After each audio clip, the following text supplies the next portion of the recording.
오늘 맥주감사주일에 함께 나눌 하나님의 말씀은 신약성경 골로새서 3장 15절에서 17절까지의 말씀입니다. 골로새서 3장 15절에서 17절 말씀.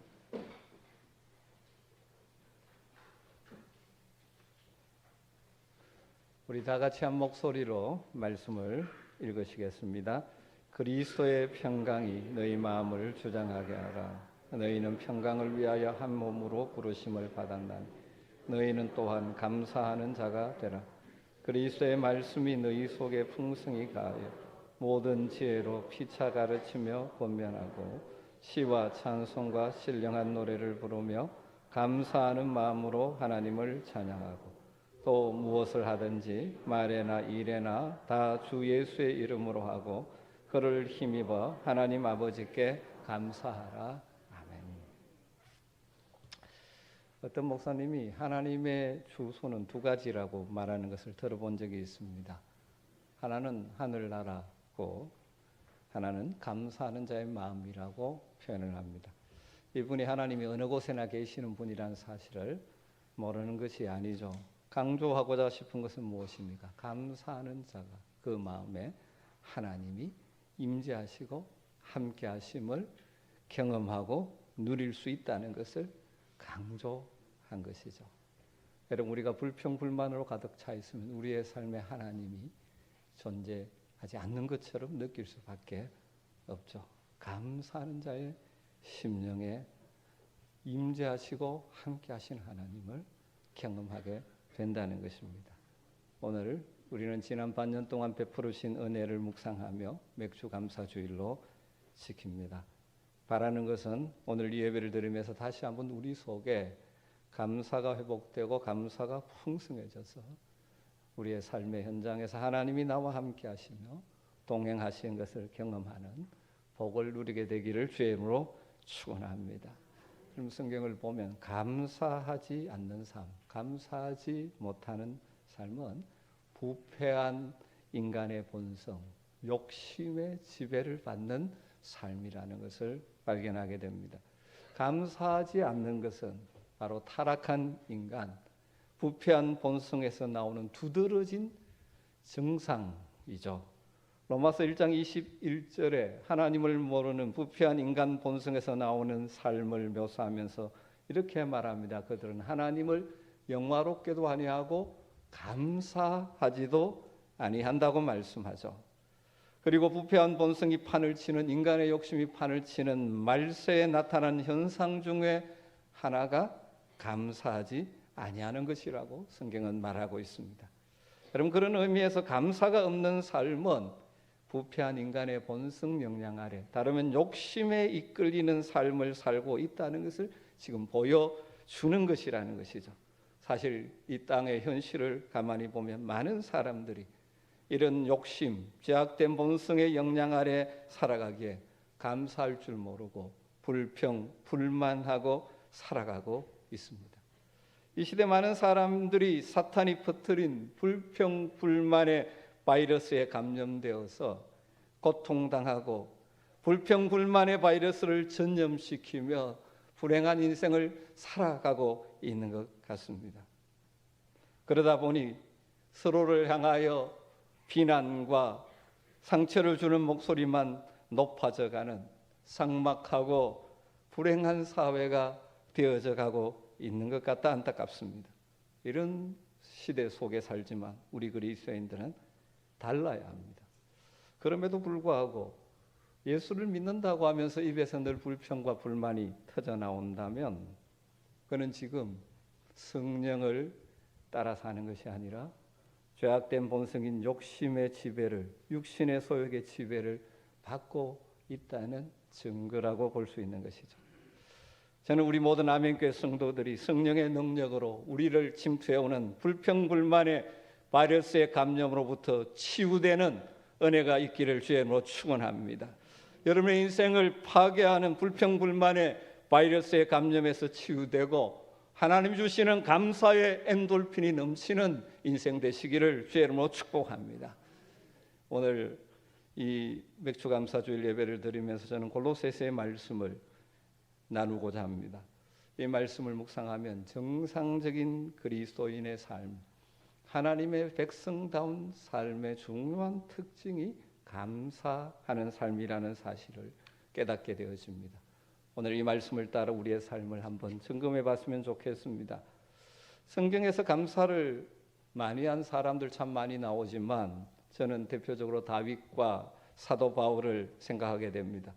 다윗은 수많은 환난과 역경 속에 살았음에도 불구하고 언제나 하나님의 은혜를 기억하며 감사의 고백을 올려드리기를 잘했죠.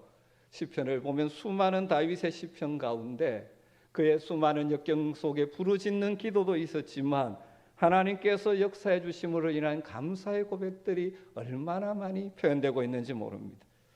여러분, 사도 바울의 인생을 한번 생각해 보십시오. 이 골로새서를 기록해서 골로새 교회 성도들에게 보내는 사도 바울의 인생, 이방인의 사도로 부름받아서 그 사명을 위해서 때로는 가난과 굶주림과 여러 가지 힘든 상황을 살아야 했지만, 그리고 심지어 복음을 전하다가 감옥에 갇히는 죄수의 신세로 갇힌 삶을 살아야 했지만, 그러나 그는 언제나 가슴으로부터 샘물처럼 흘러나오는 감사를 하나님께 고백하면서 사랑하는 모든 성도들이 감사하는 자가 되기를 소망하고 권면하고 있는 것을 보지 않습니까? 오늘 우리가 읽은 짧은 이 세 구절의 말씀에서 감사라는 말을 세 번이나 반복하고 있다는 것을 보게 되죠. 이것은 바울은 자신이 감사하는 삶을 살고 있고 모든 성도들이 감사하는 자가 되어 정말 그리스도인답게 살았으면 좋겠다는 간절한 바람이 담겨 있죠. 여러분, 바울 사도가 이 골로새서 편지를 지금 어디서 쓰고 있습니까? 로마의 감옥에서 쓰고 있습니다. 편안한 휴양지의 별장의 침대에 앉아 쓰는 것이 아닙니다. 안락한 저택에서 쓰는 것 아닙니다. 감옥에 갇힌 죄수의 몸이지만 그 속에는 하나님으로 인한 감사가 있고 성도들이 어떤 상황 속에서도 감사하는 자로 살기를 소망하며 오늘 이 권면을 하고 있는 것이죠. 그래서 사람들은 감사에는 두 종류의 감사가 있다라고 말하기도 합니다. 하나는 상대적인 감사고 하나는 절대적인 감사입니다. 상대적인 감사는 환경과 조건의 영향을 받는 감사이죠. 기분이 좋으면 감사하고 나쁘면 불평하고, 생각했던 일들이 잘 되고 풀리면 감사하고 잘 안 되면 불평하고, 자기의 뜻대로 되면 감사하고 자기 뜻대로 안 되면 불평하고, 환경적인 조건을 따라 감사했다가 불평했다가 하는 것, 그것이 보편적인 인생의 모습이죠. 그러나 우리 성도들의 감사는 절대적인 감사가 되어야 하죠. 환경과 조건을 뛰어넘을 수 있는 감사. 하나님의 은혜가 임함으로 어떤 환경에서도 어떤 형편 속에서도 감사할 수 있는 감사. 사실 바울 사도의 감사가 그런 감사이고, 구약의 대표적으로 절대 감사의 고백을 한 사람은 하박국 선지자라고 우리가 생각할 수 있지 않습니까? 여러분 다 알고 계시죠? 하박국서 3장 17절 18절 말씀, 비록 무화과 나무가 무성하지 못하며 포도나무에 열매가 없으며 감람나무에 소출이 없으며 밭에 먹을 것이 없으며 우리의 양이 없으며 외양간에 소가 없을지라도 나는 여호와로 말미암아 즐거워하며 나의 구원의 하나님으로 말미암아 기뻐하리로다. 저는 우리 아멘교회 성도님들의 삶에 외형적인 환경적인 측면에서도 감사의 조건이 좀 많았으면 좋겠습니다. 여러분이 하는 사업 현장 가운데도 하나님께서 형통하는 복을 주셨으면 좋겠고, 여러분의 자녀들의 인생들도 선하게 풀려가는 은혜가 있었으면 좋겠습니다.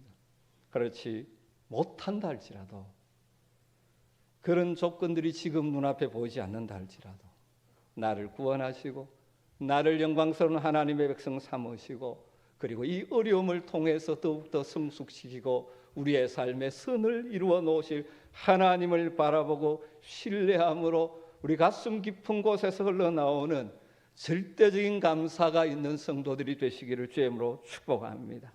오늘 말씀에서 우리는 하나님 백성답게 살아가는 삶의 세 가지 태도를 찾아볼 수 있습니다.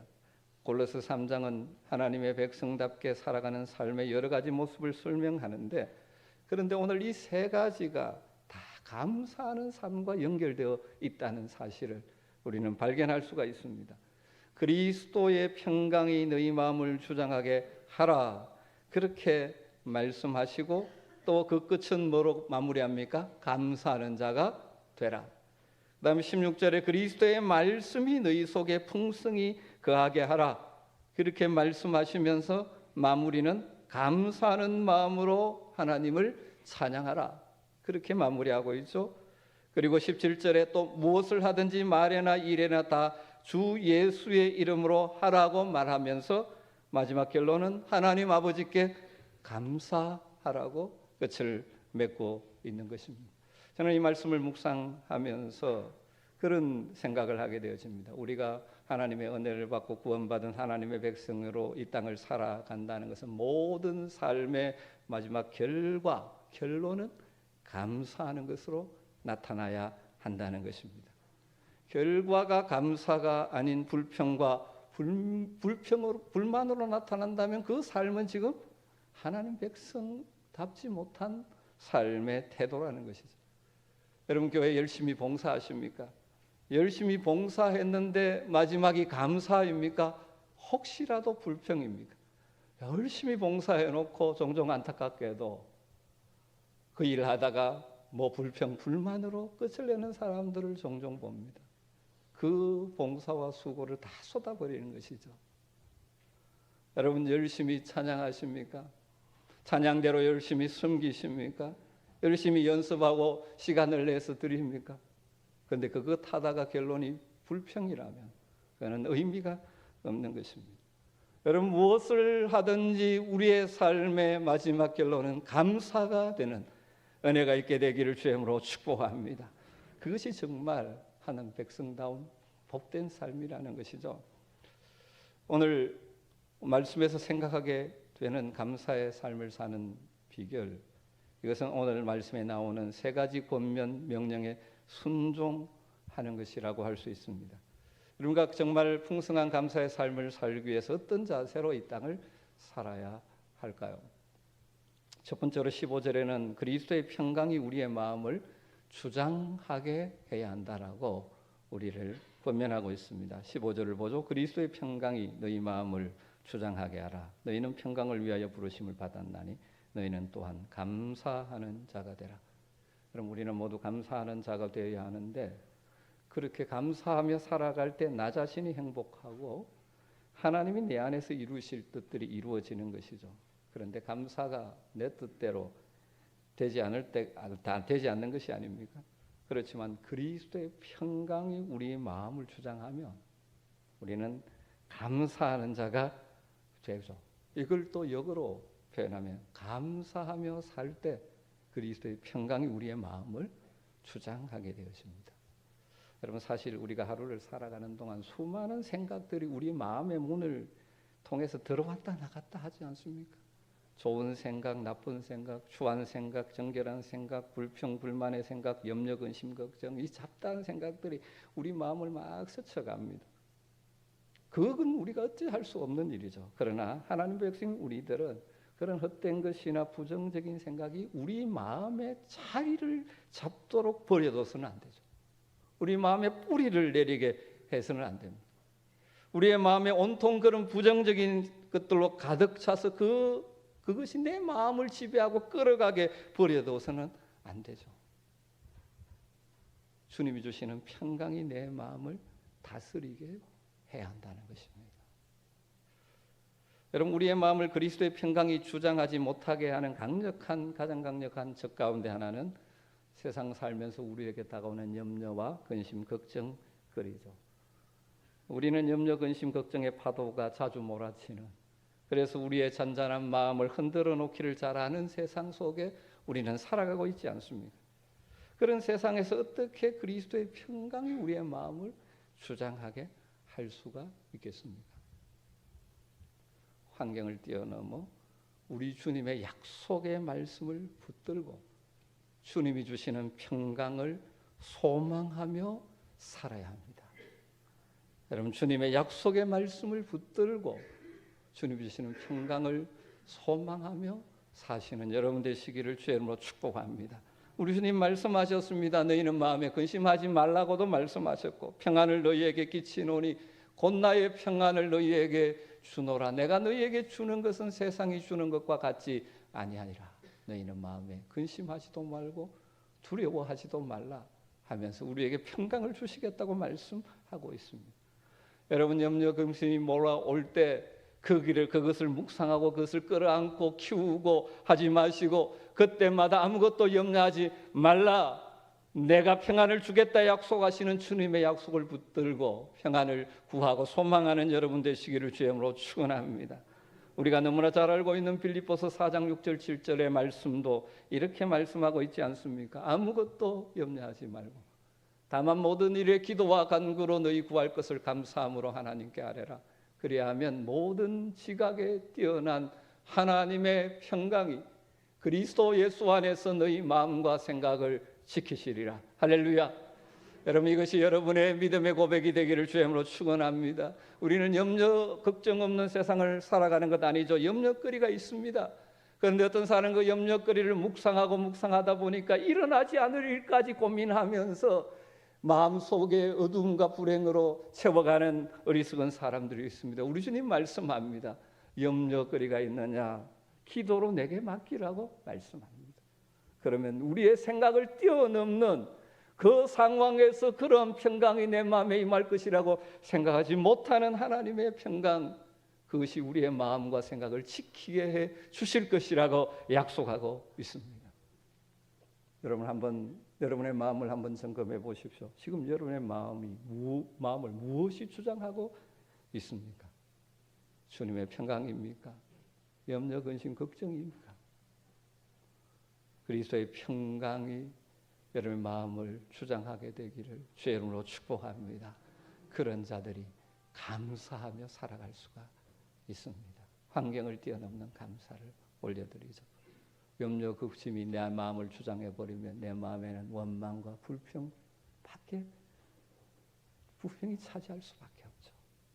그것을 주님 앞에 맡기며 주의 약속의 말씀을 붙들고 주님을 의지하며 주님의 평강이 마음을 주장하게 되고 환경을 뛰어넘어 감사하는 삶을 살 수 있을 것입니다. 두 번째는 그리스도의 말씀이 우리 속에 풍성히 거하게 해야 한다고 말씀하죠. 16절 말씀입니다. 그리스도의 말씀이 너희 속에 풍성히 거하여 모든 지혜로 피차 가르치며 권면하고 시와 찬미와 신령한 노래를 부르며 감사하는 마음으로 하나님을 찬양하고.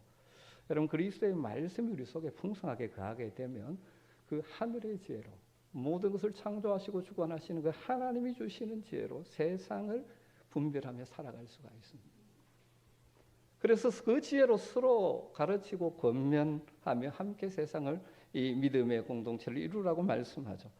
또한 그리스도의 말씀이 풍성히 우리 마음에 거하게 되면 결과적으로 감사가 넘치는 마음으로 하나님을 찬양하는 진정한 찬양의 삶을 살아갈 수가 있는 것입니다. 여러분, 반대로 나의 소리가 내 속에 가득 차 있고 나의 고집과 욕심이 내 마음에 넘치고 있으면 감사의 삶을 살 수가 없습니다. 감사의 노래가 아니라 불평과 짜증이 우리의 심령을 황폐화시켜버릴 위험성이 많습니다. 여러분, 하나님의 백성은 하나님의 말씀이 우리의 마음속에 가득 차서 순간순간 나타나야 되죠. 다르게 말하면 살아가는 삶의 현장에서 이런 일 저런 일 다양한 일 만날 때마다 여러분의 감정으로 반응하는 것이 아니라 하나님의 말씀으로 반응할 수 있다면 참으로 복 있는 인생을 살 수가 있습니다. 여러분, 염려거리가 여러분의 마음을 막 사로잡습니까? 그때 다른 것이 생각나지 않고 하나님의 말씀이 기억나. 아무것도 염려하지 말라. 내가 너와 함께 함이니라. 여러분, 이 말씀으로 반응한다면 염려를 뛰어넘을 수 있죠.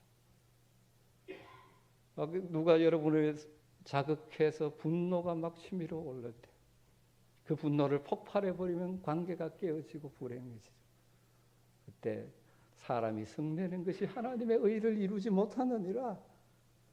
하나님의 말씀이 우리 속에 올라오면, 말씀으로 내 삶을 조절하면 우리는 그 환경을 뛰어넘는 삶을 살게 되는 것이죠. 여러분, 그리스도의 말씀이 여러분의 안에 우리 속에 풍성히 가는, 그래서 참으로 지혜롭게 살아갈 수 있는 은혜가 있기를 주님으로 축원합니다. 그런데 이것이 그냥 가만히 이루어지는 것이 아니지 않습니까? 어떻게 할 때 이루어집니까? 늘 하나님 말씀을 듣고 하나님 말씀을 읽고 하나님 말씀을 묵상하고 암송해서 우리를 자꾸 우리의 마음에 하나님 말씀으로 채워가야 합니다. 여러분 한번 생각해 보십시오. 여러분의 마음 속에 무엇이 가득 차 있고 여러분의 생각 속에 지금 무엇이 가득 차 있습니까? 그리스도께서 우리 안에 임재해 계시고 함께하는 것이 어떤 신비적인 체험을 통해서 깨닫는 것이 아닙니다. 그분의 말씀을 통하여 이루어집니다. 흥미로운 사실은 골로새서와 에베소서가 쌍둥이 서신이라고 말하는데 비슷한 내용이 참 많다는 것이죠. 이 골로새서 3장의 문맥과 말씀과 유사한 문맥이 에베소서 5장인데 여기는 그리스도의 말씀이 너희 속에 풍성히 가라고 표현했다면 5장 에베소서에는 성령으로 충만함을 받으라고 말씀하고 있습니다. 성령으로 충만한 삶이 어떤 다른 신비한 체험을 하는 것이 아니라 말씀이 바로 우리 속에 거하게 될 때, 그리스도의 말씀으로 풍성해질 때 그리스도의 영인 성령이 우리의 삶을 인도하고 지배하고 다스려 우리를 이끌고 가는 것이죠. 그런 삶을 살면 결과적으로 우리에서는 하나님을 향한 감사의 찬양이 터져나오게 되는 것이죠.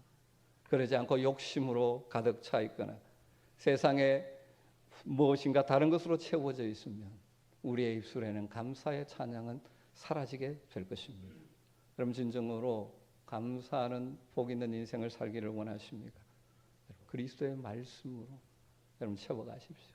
주일 예배를 드리면서 주시는 말씀을 가슴에 담으시고 개인적으로 말씀을 읽고 묵상하면서 말씀으로 여러분의 심령을 채워가십시오. 그래서 그 하나님의 말씀의 관점, 다르게 말하면 하나님의 관점으로 모든 것을 바라보고 대응하는 지혜로운 삶을 살게 될 것이고, 그러한 삶의 마지막은 감사로 하나님을 찬양하게 될 줄로 믿습니다.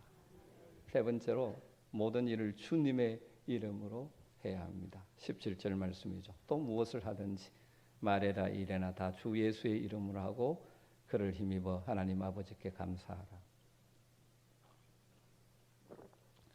우리가 왜 감사하지 못합니까? 여러 가지 이유가 있겠지만 근본적으로 내 생각대로 모든 일을 하기 때문이고 내 욕심대로 모든 일을 바라보기 때문입니다.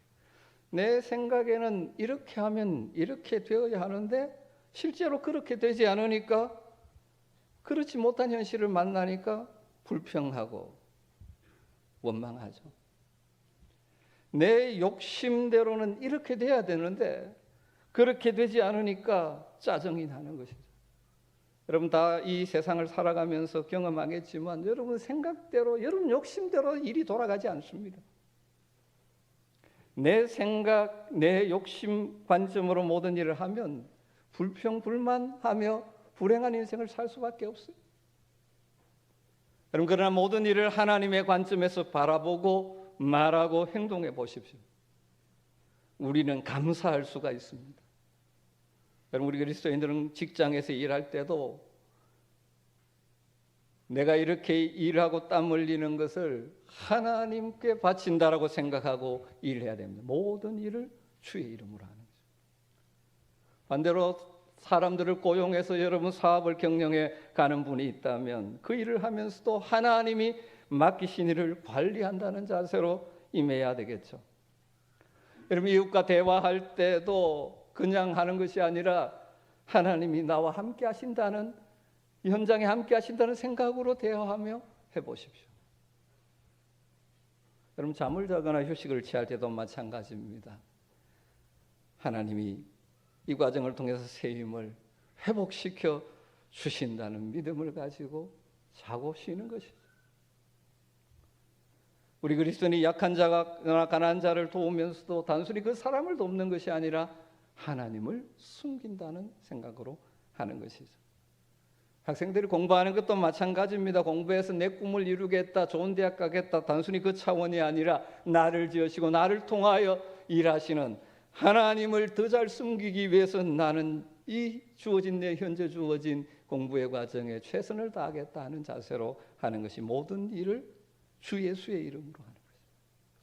여러분, 그런 자세로 살아가면 우리 하나님께서 우리의 삶의 현장에 우리와 함께 하실 것입니다. 어떤 상황도 능히 감당할 힘을 주실 것입니다. 그렇게 살아갈 때 결과는 감사가 넘치는 삶이 되겠죠. 여러분, 이 세 가지 삶의 자세와 감사는 서로 밀접하게 관계되어져 있죠. 그리스도의 평강이 우리 마음을 주장하게 되면 우리에게 감사가 넘치게 될 것입니다. 역으로 우리가 감사하며 살 때, 하나님께 감사하며 살 때 그리스도의 평강이 우리의 마음에 더 풍성해질 것입니다. 우리 속에 그리스도의 말씀이 풍성히 거할 때 우리는 모든 일을 말씀의 관점에서 바라보기에 범사에 감사할 수가 있을 것입니다.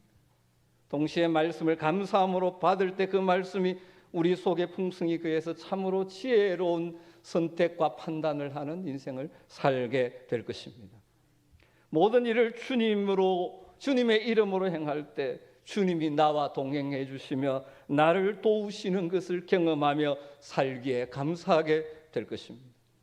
또 모든 일을 하나님을 향한 감사의 관점에서 바라보는 사람은 매사를 주님의 이름으로 하며 살아갈 것입니다. 여러분, 이 시간 이 말씀에 우리 자신들을 비추어 보면서 여러분의 삶에 무엇이 회복되어지고 무엇이 더 풍성해졌으면 좋을지를 깨달을 수 있는 은혜가 있게 되기를 주님으로 축원합니다. 늘 염려, 걱정이 여러분의 마음을 주장하고 있다 보니 감사가 사라져버리지 않았습니까? 주님께 맡기고 약속의 말씀을 붙들고 다시 그리스도의 평강이 여러분의 마음을 주장하게 되는 은혜가 있게 되기를 주님으로 축원합니다. 그래서 감사가 회복되어져야 하는 것입니다.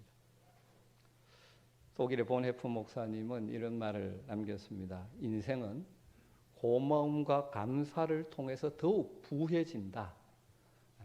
고마움을 표현하고 감사하며 살아갈 때 더 풍요해진다는 것입니다. 여러분, 교회 생활도 그렇습니다. 오늘 장로님 기도도 좋은 교회 주셔서 감사하다 그랬는데 내가 어떻게 이렇게 좋은 교회에 함께 신앙생활하게 되었는가? 이 말 하니까 좀 그런데 내가 어떻게 이렇게 좋은 목사님을 만났는가? 그렇게 생각해 주십시오. 내가 어떻게 이렇게 좋은 성도들을 만났는가? 좋은 장로님을 만났는가? 이렇게 생활하며 신앙생활하면 늘 감사하고 우리의 이 신앙생활이 굉장히 풍성해지고 기뻐집니다. 네, 그런 일이 없어야 되겠지만 혹시라도 내가 어쩌다가 이 교회에 와가지고 뭐 이 고생해가면서 신앙생활하는 거예요. 뭐 우리 목사님 설교도 왜 그렇게 하는데 뭐 이런 식으로 접근하면 더 불행해지는 거예요. 여러분, 가정에서도 마찬가지지 않습니까? 이 세상에 완벽한 남편도 없고 완벽한 아내도 없죠. 다 부족한데 자꾸 부족한 면만 보면서 내가 어쩌다가 저 인간을 만나가지고 이렇게 살면 계속 불행해지는 것이죠.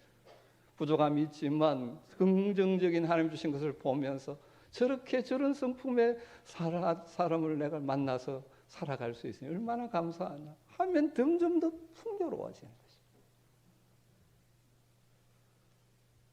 결론을 내리겠습니다. 탈무드에 이런 말이 있습니다. 아마 많이 들어보셨겠지만 다시 한번 말씀드립니다. 세상에서 가장 현명한 사람은 배우는 사람이고 늘 배우는 사람이 진짜 현명한 사람이에요. 내가 똑똑하다고 더 이상 배우지 않는 사람은 참 어리석은 사람이에요. 세상에서 가장 강한 사람은 자기를 이기는 사람이고 세상에서 가장 행복한 사람은 범사에 감사하는 사람이다. 여러분, 현명한 사람 되시기를 주님으로 축복합니다. 자기를 이기는 강한 사람이 되십시다. 무엇보다 범사에 감사하는 행복한 사람, 성도가 되시기를 주님으로 축복합니다. 우리가 가정을 이루어 살면서도 불평하고 불만하고 탄식하고 원망하는 일로 채우면 그 가정은 지옥을 경험하는 것이죠. 반면에 감사와 찬송, 하나님의 말씀의 풍성이 거함으로 서로 격려하고 서로 세워주면 가정에서 천국을 맛보는 것입니다. 여러분, 이 맥주 감사주일에 다시 한번 감사를 회복함으로 여러분의 삶에 천국의 기쁨을 맛보는 여러분 되시기를 주님으로 축원합니다. 오늘 성경은 우리에게 말씀합니다. 감사하는 자가 되라. 기도하겠습니다. 하나님, 오늘도 복된 주일에 이 맥주 감사주일을 지키며 말씀을 통하여 참으로 복 있는 인생, 감사하는 인생 되기를 권고하시는 주의 음성을 듣습니다. 이 말씀이 우리 모두에게 실제가 되어지게 하여 주시옵소서. 감사가 회복되고 넘침으로 주님과 동행하며 하늘의 기쁨과 행복을 누리며 살아가는 복 있는 성도들 다 되게 하여 주시옵소서. 염려, 근심, 걱정거리가 많지만 주님 앞에 맡기며 합력하여 선을 이루실 주님의 역사를 기대함으로 감사로 바꾸어낼 수 있는 능력이 우리에게 있게 하여 주시옵소서. 예수님의 이름으로 기도드리옵나이다. 아멘.